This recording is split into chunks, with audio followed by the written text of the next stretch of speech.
Шымкенттің қарт тұрғыны бүкіл құзырлы орган қызметкерлерін аяғынан тік тұрғызды. Жылдар бойғы жан айқайын жеткізе алмаған Күзинат Қадырбаева амалсыздан өз үйінде өзін-өзі өртеп жібермек болды. 20-дан астам соттан жеңіліп, баспанасынан айырылған ана осылайша жан жарасына жамағат назарын аударатын амал таппақ болған.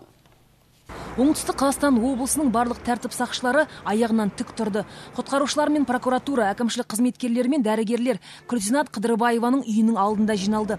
Тек сот орындаушыларының қарасы көрінбейді. 100-ге жуық адамды өз үйіне шақырған жасы 70-ті алқымдаған ана өзін-өзі өртеуге талпынды. Қолында сот шешімі. Өз қолымен соққан қаланың қақ ортасындағы баспанасынан сот айырған. Ашылған кейуана алаяқтардың қақпанына түсіп қалдым деп зар илейді. Үмітін үзген қария амалсыздан соңғы шараға баруға бел буғанын айтады. Бірақ мен ойым өлтіруге де шешіндім. Артымда қалғанда не болады дедім. Балтаман өлтіруге де шешіндім. Бұяқа да айттым. Астанаға звондадым. Мен балта алып қойдым, мен өлтірем дедім. Онда тоқ, тек ақырда өзім өлуіме мәжбүр болдым. Өзім бензин құйып өлуіме.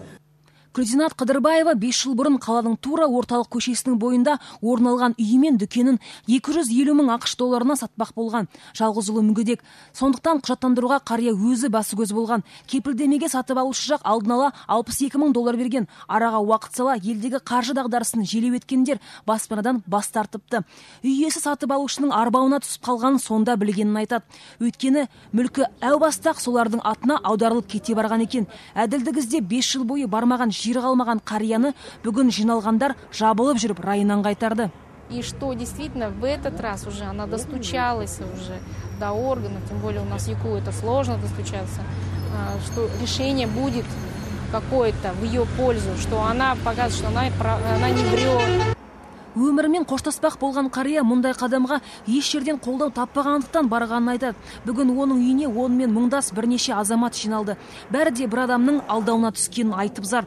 Оқиға орнында полиция өкілдері шағым қабылдап, шешім шығаратындарына уәде етті. Дегенмен сот шешіміне қарсы келе алмайтындарын жасырмайды.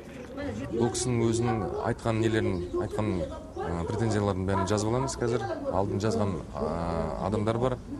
Олардың нелерін арыздарына боламыз қазір. И заңды шешім қабылдаймыз, тергеу амалдарын жүргіземіз. Қария қарысын қайтару үшін үйін сатып беруге де талпыныпты, бірақ сот рұқсат бермегенін айтады. Бүгін мәселесін шешуге 7 күн уақыт берді. Жания Осерқұл, Мира Сүлеймен, Азамат Жанаспаев, Информбюро, Оңтүстік Қазақстан облысы.